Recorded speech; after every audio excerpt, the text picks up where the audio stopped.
Good morning students, how are you? First topic, Unit 1 History lesson. Evolution of Humans and Society, Prehistoric Period. இந்த லெசனை பற்றி இப்போ நம்ம பார்க்க போகிறோம்.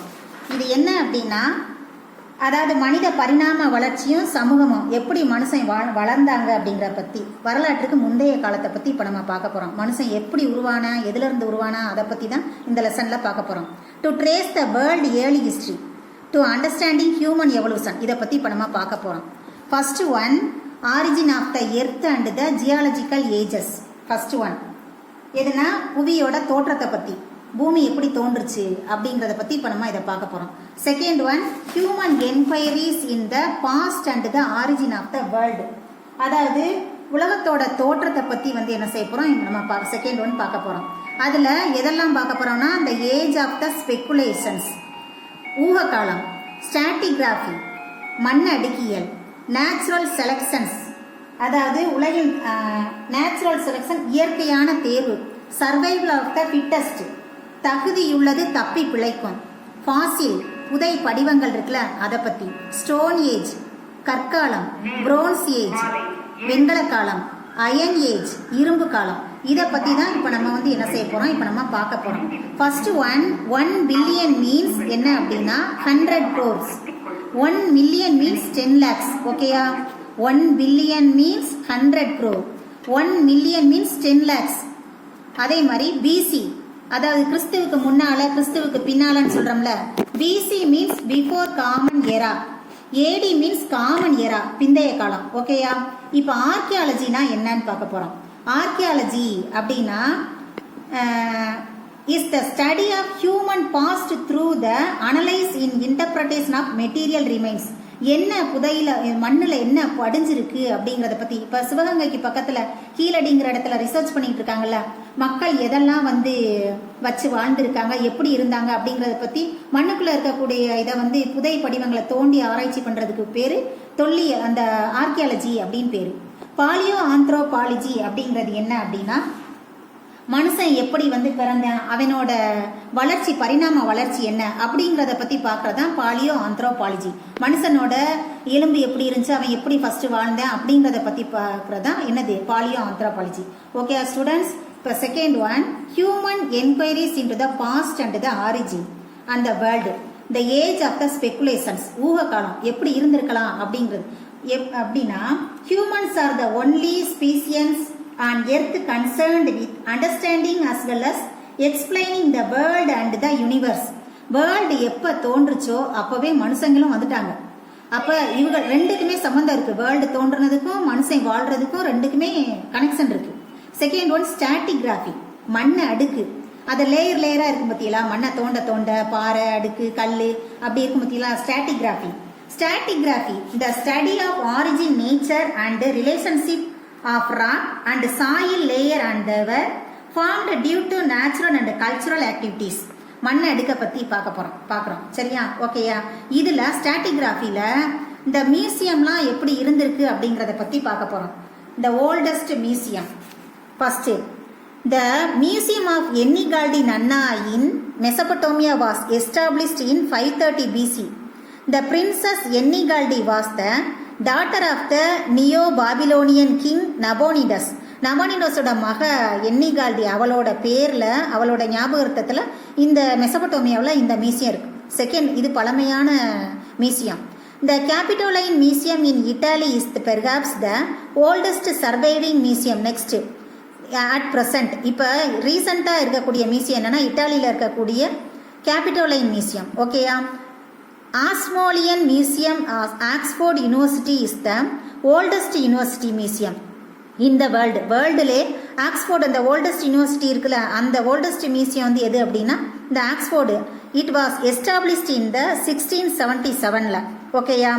நெக்ஸ்ட் ஒன், நேச்சுரல் செலக்ஷன்ஸ், அதாவது தகுதியுள்ளது தப்பி பிழைக்கும்பாங்கல்ல, the process by which organism that the better adapted to their environment would survive the produce more offspring. அதாவது தகுதியுள்ளது தப்பி பிழைக்கும்னு சொல்லுவாங்கல்ல, அப்படி அதாவது சூழ்நிலைக்கு தகுந்த மாதிரி தன்னை மாற்றிக்கிட்டு வாழ்கிறதுக்கு பேர் தான் நேச்சுரல் செலெக்ஷன்ஸ். அந்த உயிரினம் சூழ்நிலைக்கு தகுந்த மாதிரி அந்த உயிரினம் வாழ்றதுக்கு பேர் natural selection. Survival of the fittest அப்படின்னா தனக்கு பின்னால் வர்ற தலைமுறைகள் ரொம்ப நாளைக்கு வாழ்ந்து, அதாவது survival of the fittest means form that will leave the most copies the itself in the successive generation. பின்னால் உள்ள ஜெனரேஷன் வந்து என்ன செய்யும், ரொம்ப நாளைக்கு வாழக்கூடிய அளவுக்கு அது ஃபிட்டஸ்ட், அது வந்து தகுதியான அளவுக்கு வந்து என்ன செய்யும், தன்னை மாற்றிக்கிறோம். இன்னொன்று ஃபாசில்.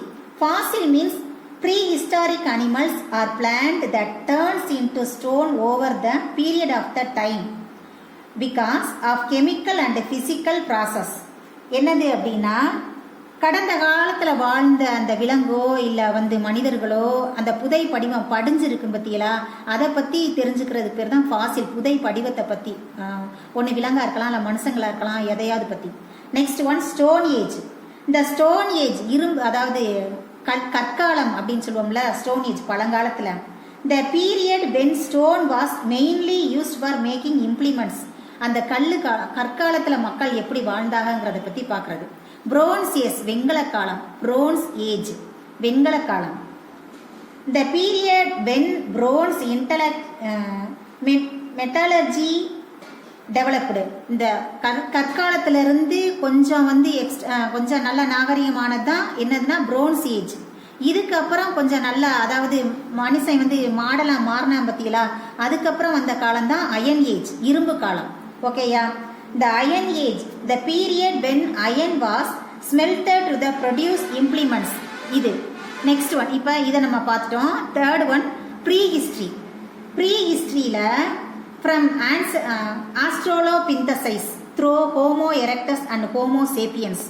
எதை பற்றி அப்படின்னா, ப்ரீ ஹிஸ்ட்ரி அந்த பழங்காலத்தில் நம்ம வந்து என்ன செய்யறோம், அதாவது தொல் பழங்காலத்தில் ஆஸ்ட்ரோலோபிந்தசைன்ஸில் இருந்து through homo erectus homo sapiens எப்படி வந்துச்சு அப்படிங்கிறத பற்றி பார்க்குறது தான் இந்த டாபிக், இந்த ப்ரீ ஹிஸ்ட்ரி. ஓகேயா? இப்போ ஹூ ஆர் வி, நம்ம யாரு, இன்னொன்று what is the name of our species, நம்மளோட இதை என்ன அப்படிங்கிறத பற்றி நம்ம பார்க்க போகிறோம். Okay. Human evolution of migration. நம்ம எதுலேருந்து வந்தோம், இப்போ இதில் நம்ம இப்போ பார்த்தோம்ல, இந்த ப்ரீ ஹிஸ்ட்ரி ஃப்ரம் ஆஸ்ட்ரோலோபிந்தசைஸ், மனுஷன் எப்படி வர்றேன் அப்படிங்கிறத பற்றி பார்த்தோம்ல.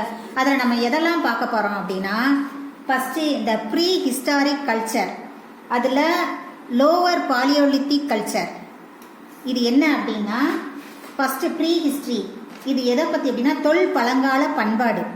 லோவர் பாலியோலித்திக் கல்ச்சர் மீன்ஸ் கீழ்பழங்கற்காலத்தை பற்றி, அந்த கல்ச்சரை பற்றி பார்க்க போகிறோம். இன்னொன்று middle palaeolithic culture. Middle palaeolithic இடைப்பழங்கால, பாலியோலித்திக் மீன்ஸ் இடைப்பழங்கால பண்பாடு. ஓகேயா? Next one upper palaeolithic culture, அதாவது மேல் பழங்கற்கால பண்பாடு, எல்லாம் கல்லு காலம். செவன்த் ஒன் மீசோலித்திக் கல்ச்சர், அதாவது இடை கற்கால பண்பாடு. ஓகேயா? Next neolithic culture and the beginning of the agriculture. அந்த இடைப்பட்ட காலத்தில் மனுஷன் நாகரிகமாக வந்ததுக்கு பிறகுட்டு அவன் எப்படி அக்ரிகல்ச்சர் பயிரிட்டான், ப்ரொடியூஸ் பண்ண, ப்ராடக்ட் பண்ண அப்படிங்கிறத பற்றி பார்க்குறதான் இந்த இது. ஓகேயா? இப்போ எதை நம்ம பார்க்க போகிறோம் அப்படின்னா, first one human evolution and migration. இது இந்த ஜிம்பன்சி, இதை பாரு, human evolution and migration. The chimpanzee, gorilla and orangutans along with the humans are collectively called the great apes. Among them, the chimpanzee is genetically the closest to humans. மனுஷனுக்கும் குரங்குக்கும் ரொம்ப relatives, ரொம்ப close relatives. நம்மெல்லாம் அந்த இனத்தோட சேர்ந்தவங்க தான் நம்ம. The ancestors to humans were called hominins and their origin have been traced in Africa. The Great Rift Valley in Africa has many sites that have evidence for the prehistoric period. இப்போ நம்ம எப்படி வாழ்ந்தோம் அப்படிங்கிறத பற்றி எங்கே பார்க்குறோன்னா, great rift வேலி Africa இருக்குது பார்த்தீங்களா, அங்கே வந்து என்ன செஞ்சுக்கலாம், தெரிஞ்சுக்கலாம். மனுஷன் குரங்குலேருந்து வந்தேன், அதுவும் எதில் இருந்தோம்னா ஜிம்பன்சி, கொரில்லா அண்ட் ஒராங்குட்டான்ஸ், இவங்கெல்லாம் நம்மளோட ரிலேட்டிவ், இந்த இனத்திலேருந்து வந்தவங்க தான் நம்ம அப்படின்னு எங்கே தெரிஞ்சுக்கலாம் அப்படின்னா, ஆஃப்ரிக்காவில் உள்ள ரிஃப்ட் வேலிங்கிற இடத்துல பார்த்துக்கலாம். இப்போ இங்கே பாருங்கள், இந்த பாக்ஸில் உள்ளதை பாருங்கள். The DNA of the chimpanzee is 98% identical to that of a human beings. எத்தனை பர்சன்டேஜ் வந்து அவங்களுக்கும் நமக்கும் அந்த கனெக்ஷன் எத்தனை பர்சன்டேஜ் ஒத்து போகுதுன்னு பாருங்களேன். 98% வந்து இந்த ஜிம்பன்சி மங்கிக்கும் நமக்கும் வந்து என்ன செய்யுது, 98% அப்படியே ஒரே மாதிரி கனெக்ஷன் ஆயிருக்கு. ஓகேயா? அப்போ அதுலேருந்து தான் நம்ம வந்திருக்கோம் அப்படிங்கிறத பற்றி தெரிஞ்சுக்கலாம். ஓகேயா? இப்போ ஹோமினிட்னா யாரு அப்படின்னு பாருங்க. refers to all the species of modern and extinct great apes which also include humans. அதாவது பெருங்குரங்கு இருக்கு பத்தியா, அந்த இனத்தோட சேர்ந்து தான் hominid. refers to all species of modern and, அதாவது நவீன குரங்குக்கும் மனுஷன் பழங்கால குரங்குக்கும் பெரிய பெரிய பெருங்குரங்கு இருக்குல்ல, அதோட இன்க்ளூட்ஸ் மனுஷனையும் சேர்த்து தான் ஹோமினின்ஸ். மனுஷனும் குரங்கும் சேர்ந்தது தான் ஹோமினின். இந்த ஹோமினின்ஸ் அப்படிங்கிறது என்ன அப்படின்னா refers to the close relative to a human ancestors and their sister species including homo sapiens ஓட சேர்ந்ததான் ஹோமினின்ஸ். ஓகேயா? இப்போ இந்த ரெண்டும் புரிஞ்சிருச்சா? இப்போ ப்ரீ ஹிஸ்டாரிக் கல்ச்சர் நம்ம பார்த்தோம்ல. ப்ரீ ஹிஸ்டாரிக் கல்ச்சர் அப்படின்னா என்ன அப்படிங்கிற பார்க்குறோம் நம்ம. ஓகே, அதாவது பழங்கால பண்பாடு அப்படின்னு அர்த்தம் prehistoric culture. Okay, the prehistoric period does not have evidence of writing. While the fossil bones are classified as various species such Homo habilis, Homo erectus and Neanderthalensis. இதிலிருந்து வந்தவங்க தான் ப்ரீ ஹிஸ்டாரிக் கல்ச்சர். இருந்தது இதுக்கும் அதுக்கும் நம்மளுக்கும் சம்மந்தம் இருக்கு அப்படின்னு பார்க்கலாம். The chimpanzee and the pygmy chimpanzee, அதாவது also known as the bamboo, are our closest living relatives. அந்த ஜிம்பன்சிக்கு நமக்கு ஏற்கனவே நம்ம பார்த்தோம்ல, அதுக்கும் நமக்கும் வந்து என்ன க்ளோஸ்டு ரிலேட்டிவ் இருக்கு அந்த இதில். இப்போ லோவர் பாலியோலித்திக் கல்ச்சர் அப்படின்னு பாருங்க. லோவர் பாலியோலித்திக் கல்ச்சர் மீன்ஸ் என்ன அப்படின்னா கீழ் பழங்கால பண்பாடு. இதில் the Paleolithic culture is marked by the human ancestor belonging to the species Homo habilis and Homo erectus. அந்த இனத்திலிருந்து வந்தவங்க தான் அந்த லோவர் பாலியோலித்திக் கல்ச்சர். ஓகேயா? அதில் இந்த இதில் வாழ்ந்தவங்க எப்படி எதெல்லாம் யூஸ் பண்ணியிருக்காங்கன்னு பாருங்களேன். First Acheulean they were first hand access recognized at a place called Saint Achul in France. Hence there are called Achulian tools. பிரான்ஸில் கண்டுபிடிச்சப்பட்ட அந்த ஸ்டோனில் இருக்குது பற்றியலா, அந்த கை கோடாரி அச்சூலியன்கிறது ஒரு கோடாரி இப்போ நம்ம யூஸ் பண்ணிக்கிட்டு இருக்கோம்ல, அது ஃப்ரான்ஸில். ஏன் இதுக்கு பேர் அச்சூலியன் பேர் அப்படின்னா அது ஃப்ரான்ஸில் கண்டெடுக்கப்பட்டதுனால அதுக்கு பேர் வந்து என்ன இருக்குது அப்படின்னா அச்சூலியன் டூல்ஸ், அந்த கை கோடாரி.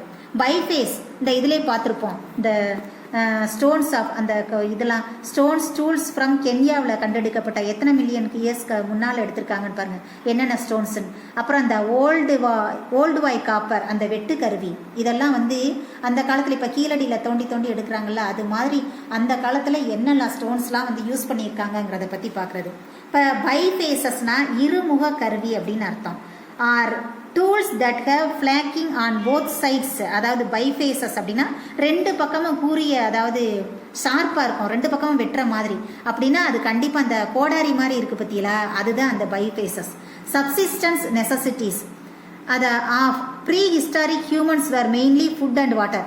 இதில் இருக்கக்கூடிய மக்கள் வந்து என்ன செய்வாங்க அப்படின்னா கண்டிப்பாக இந்த மக்களுக்கு சாப்பாடும் தேவை, கண்டிப்பாக வாட்டரும் தேவை. இது இல்லாமல் என்ன செய்ய முடியாமல் இருக்க முடியாது. அப்போ அந்த லோவர் பாலியோலித்திக் கல்ச்சரில் எப்படி மக்கள் வாழ்ந்திருக்காங்கன்னு பார்க்க. they were intelligent enough to select stones as the raw materials and used the hammer stones to careful flake on rocks and design tools for their needs. they hunted animals, அதாவது feed on the meat of the animals killed by predators and gathered plant food such as roots, nuts and fruits. In India, the Achulian tools have been found near Chennai and many other cities such as Izambur in Karnataka and Bimbatka in Madhya Pradesh.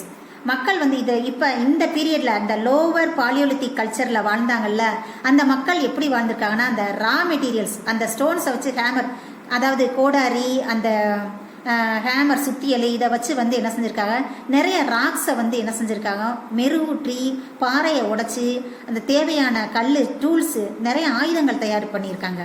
அனிமல்ஸையும் அதே மாதிரி கூர்மையான கல்லை வச்சு என்ன செஞ்சுருக்காங்க, கொண்டிருக்காங்க. இந்த animals சாப்பிட்டுட்டு தின்னுட்டு போட்ட அந்த ஃப்ளஷ் இருக்குது பற்றியலா, அந்த கறி, அதை எடுத்து மனிதன் சாப்பிட்ருக்கான். திரும்பி வந்து என்ன அனிமல் சாப்பிட்டுட்டு போட்டு அந்த ஃப்ளஷை எடுத்து அவன் பச்சையாக சாப்பிட்ருக்கான். அதுக்கப்புறம் வந்து என்ன செஞ்சுருக்காங்க, இந்த plant foods and such as fruits and nuts இதெல்லாம் வந்து என்ன கலெக்ட் பண்ணி சாப்பிட்ருக்காங்க. சரியா, ஃப்ரூட்ஸ் அந்த என்னெல்லாம் பழங்கள் இருக்குது, என்ன விதைகள் இருக்குது, மண்ணை தோண்டி இருக்கான், அதுக்குள்ளே என்ன இருக்குது, கிழங்கு ரூட்ஸு, அதெல்லாம் வந்து என்ன செஞ்சுருக்கான், சாப்பிட்ருக்கான். இதெல்லாம் எங்கே இருக்குது அப்படின்னா சென்னையில் இருக்கக்கூடிய அந்த சென்னையில் இருக்க இது அந்த இடத்துலையும், இசாம்பூர் கர்நாடகாவிலையும், பிம்பத்கா மத்திய பிரதேசத்துலையும் இவங்களை பற்றி வந்து தெரிஞ்சுக்கிற மாதிரி வந்து என்ன செஞ்சிருக்காங்க, ரிசர்ச் பண்ணிட்டு இருந்திருக்காங்க. ஓகேயா. அடுத்தது raw material is the natural available stone block. இதில் இந்த ரா மெட்டீரியல்ஸ் இது எப்படி அப்படின்னா நிறையா அந்த பார்த்தோம்ல கற்கருவி இது. ஓகேயா. செகண்ட் ஒன் என்ன அப்படின்னா இந்த இருக்குல்ல கோர்னா என்ன அப்படின்னா கருங்கல்லுலே வந்து என்ன செஞ்சிருக்காங்க, is the main block of stone from which small chips are flaked by using the hammer stones. அதாவது இது ஒரு சுத்தியல், கல்லால் செய்யப்பட்ட ஒரு ஹேமர்னா சுத்தியல் தானே, அந்த மாதிரி வந்து என்ன செஞ்சிருக்காங்க, கருங்கல்லில் செஞ்சுருக்காங்க. ஃப்ளேக்கு செதில், அதாவது flake is the small chip removed from a large stone block called the core. அதாவது பெரிய அந்த பெரிய பாறையிலேருந்து உடச்சி எடுக்கப்பட்ட செதில் சின்னதாக இருக்கும் பார்த்தீங்களா, சுரண்டுறதுக்கு யூஸ் பண்ணியிருப்பாங்களா, அதுதான் இந்த ஃப்ளேக்கு செதில்கள். சரியா, ஓகேயா. Next one middle palaeolithic culture. இடை பழங்கால பண்பாடு. இதை எதை பற்றி நம்ம பார்க்க போகிறோம் அப்படின்னா இந்த மிடில் பாலியோலித்திக் மக்கள் எப்படி வாழ்ந்திருக்காங்கன்னு பாருங்கள். இதில் லெவலாய்சியன் எப்படி வந்து இடை பழங்காலத்தில் Levalloisian tools are the implements made after preparing the core. It was named after the town of Levallois in France. பிரான்ஸில் இதை இதுக்கு பேர் ஏன் லெவலாய்ஸ் அப்படின்னு வந்துச்சுன்னா, பிரான்ஸில் இருக்கக்கூடிய லெவலாய்ஸ்ங்கிற இடத்துல இது கண்டுபிடிக்கப்பட்டதுனால வந்து என்ன செஞ்சிருக்கு அப்படின்னா லெவலாய்சியன் அப்படின்னு சொல்லி பேர் வந்திருக்கு. ஓகேயா. Next one upper palaeolithic culture. இதில் பியூரிங் அப்பர் பாலியோலித்திக் கல்ச்சர். பாலியோலித்திக்னா என்ன சொன்னேன் முதல்ல, அப்பர் பாலியோலித்திக் அந்த லெவல் இதுக்கு பிறகு மேல் பழங்கால பண்பாடு, அப்பர் பாலியோலித்திக் கல்ச்சர். ஓகேயா. இதில் பியூரிங் இந்த இது என்ன அப்படின்னா is a stone made chisel with a sharp cutting edge. இது எப்படி இருக்குன்னா கூரிய வெட்டு முனை உள்ள உளி, அந்த உளி இருக்கும்ல ஷார்ப்பாக ஒரு இது வந்து வெட்டினோம்னா ஷார்ப்பாக இருக்கும் பார்த்தீங்களா, ஒரு பக்கத்தில் மட்டும் ஷார்ப்பாக இருக்கும், அதுக்கு பேர் தான் பியூரின். எந்த பீரியடில் யூஸ் பண்ணியிருக்காங்கன்னா அப்பர் பாலியோலித்திக் கல்ச்சர். இது என்ன பழங்கால பண்பாடு, மேல் பழங்கால, இதுக்கு அப்புறம் வந்த இது. ஓகேயா. Next one Mesolithic culture. இந்த மீசோலித்திக் கல்ச்சர் என்ன அப்படின்னா இடை கற்கால பண்பாடு.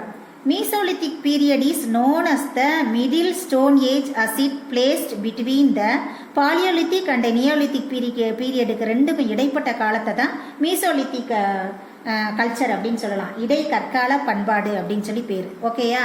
இதில் people mainly used microlithic tools, ரொம்ப அப்படியே நுண்ணிய கருவிகள் இருக்குது பார்த்தீங்களா, அதை யூஸ் டூரிங் திஸ் பீரியட். இந்த பீரியடில் மீசோலித்திக் கல்ச்சரில் ரொம்ப ஷார்ப்பாக சின்ன சின்ன கருவிகளாக வந்து என்ன செஞ்சிருக்காங்க, யூஸ் பண்ணியிருக்காங்க. இந்த பிக்சரை பாருங்கள், ஹேண்ட் ஆக்ஸ், அதாவது லண்டன் மியூசியத்தில் இருக்கக்கூடிய கோடாரியை பாருங்கள், ஹேண்ட் ஆக்ஸ் கை கோடாரி.